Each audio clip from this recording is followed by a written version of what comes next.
today at Waterman Berry Farm in Johnson, West Johnson, Vermont, with Ben Waterman. We're visiting his Callahan greenhouse and let Ben get into why he built the house and the way he did it. Well, the Callahan greenhouse is named after an ancient Chinese way of heating spaces, which is using subfloor heat. So that's masonry heating systems that run hot gases underneath the floor in order to heat the floor, which in turn heats the space. We chose this terrace design because it makes good use of the type of land we have at our farm here, which is a very hilly area. We have very limited flat spaces for a greenhouse. We also chose the terrace design to make use of the thermal efficiency properties of having the structure be bermed with earth. So you basically have, if you have your structure in contact with the earth in using these terraces, you have the temperature of the earth is 55 degrees year round, which makes it a lot easier to heat. You only have to bring the temperature just a couple of degrees above that to maintain a good 65-degree growing temperature.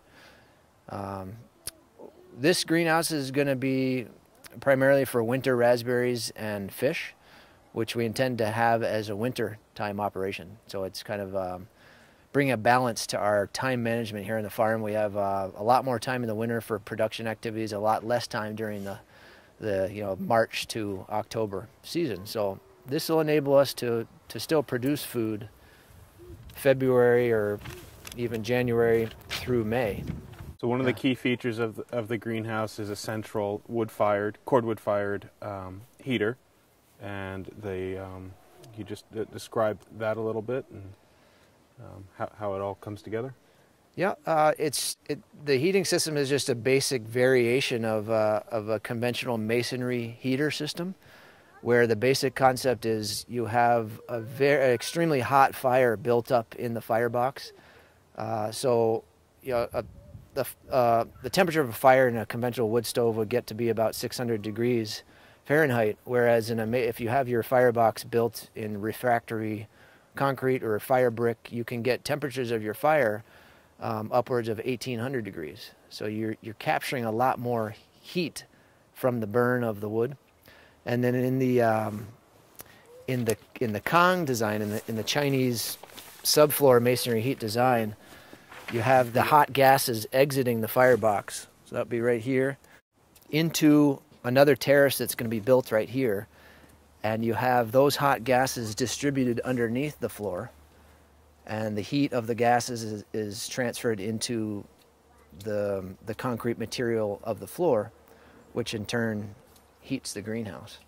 One reason we used insulation underneath the floor, underneath the slab here, is because we want the mass of the concrete slab to act as heat storage, as thermal mass. So in other words, whatever heat is captured through the sun that's absorbed in the masonry, or whatever heat is captured from the fire that's burned in the Callahan heater, we want that heat to stay in the concrete so it's radiated into the structure at night, or even on cool days. So if we did not have insulation, a lot of that heat would be lost to the quote-unquote eternal heat sink, which is the earth. Right. So even though it's at 55 degrees steady, it's still it's a constant load. Right. There's constant heat transfer if you don't have insulation. Yep. So if you do have insulation, you contain the heat in the masonry. And provide a break between that hot masonry and the cool earth. Exactly. You just provide a lot more thermal efficiency. You can burn a lot less wood. There's insulation around the perimeter of the foundation as well, and that's the same concept really. You want your masonry to hold heat. Yep. Instead of transfer it, or instead of lose it. So earth bag retaining walls, it's really simple. It's using just fertilizer sacks or poly bags that are very cheap, are very easy to source, whether they be used from a farm that's used them for fertilizer, or you can even buy them new, or you can buy misprinted bags. You're basically just filling the bags with earth, and then laying a running bond of bags and building a vertical retaining wall. And after you build each course of earth bags, you're really ramming the bags tight. You're ramming them flat so they become more dense before you lay your next course. And also in between each course of earth bags, we lay 2 strands of barbed wire, and that just keeps the whole earth bag retaining wall together. And the advantages of using earth bags for a retaining wall is it's really cheap to do. It's really the materials are readily available. As I mentioned, they're very low cost. It's very labor intensive, but yeah, it's very easy to do with unskilled labor. There are disadvantages, of course. Yeah, I think the main disadvantage or the main kind of design consideration is that you can only build so high of a retaining wall.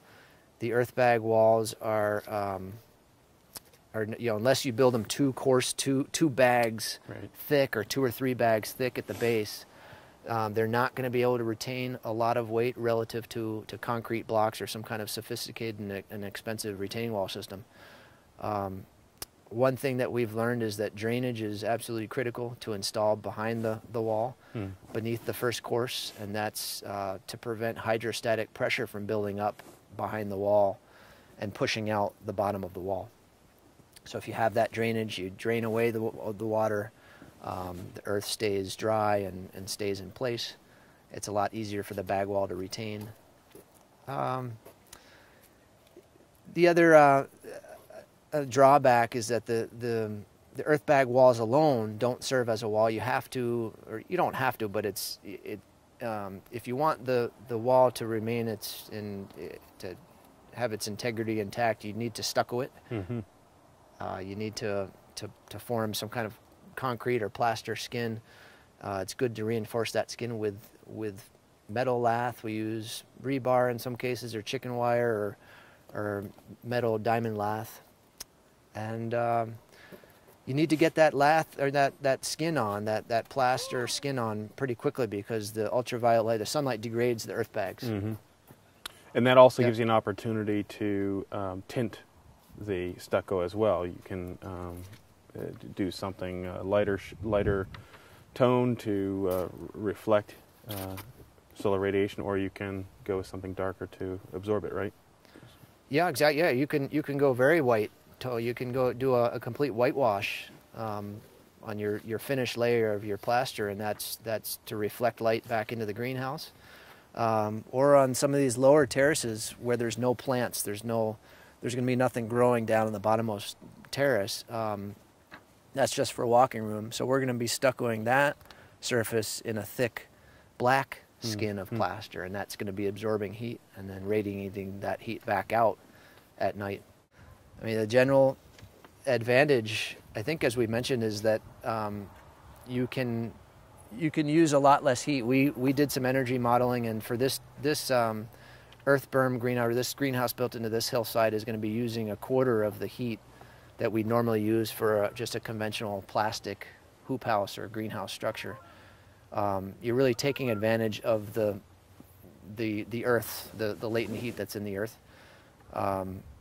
The disadvantage of building this type of greenhouse is that there's just a tremendous amount of earthwork involved in the initial stages. So you need to have some good equipment on hand. We ended up renting mini excavators, which we pay $300 a day to rent a mini excavator, and that's one day is definitely not enough. It's good to have, for this type of project, it's good to have a nice big machine on hand throughout the project, so you can move earth where you need it and when you need to do it. And it's easy to do for a farmer who's got that equipment. It's probably cost prohibitive for someone who's got to rent the equipment for months on end. But it does enable farmers with hilly terrain to make use of that terrain in spots of the farm that are not going to be used for other hay production or other, let's say, livestock grazing or anything else. This is sort of a corner of our farm that wasn't going to be used for anything else. So. And we'll be back in a year to pick some berries. Sounds good. Thanks, Ben. Yeah.